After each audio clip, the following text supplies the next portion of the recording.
student learns at a different pace.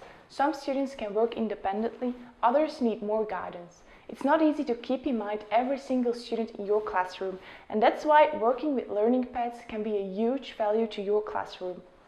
I'm Lucy from BookWidgets, and in this video I'll show you how you can create interactive learning pads in a digital classroom. But first, what actually is a learning pad? A learning pad is a sequence of courses or learning parts that allows students to master a topic or subject in small steps.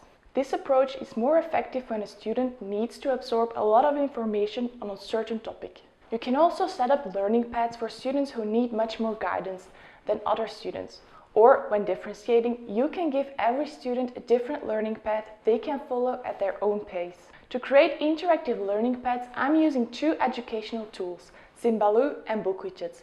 Use Symbaloo to create a learning pad and use BookWidgets to create the content parts for in the learning pad and make it interactive. Let me show you how that works.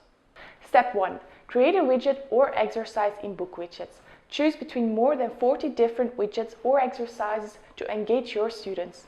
Make your own adapted crossword riddles, jigsaw puzzles, web quests, quizzes, timelines, and much more. Adapt these digital lesson templates with your own content. Make a few short exercises that follow each other. Step 2. Get a shareable link. Every BookWidgets exercise has a special link you can share with your students.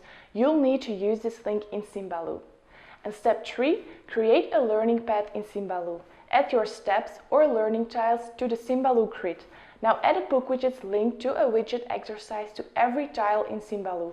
Choose how you want to arrange your learning path. You can create some fun pads here.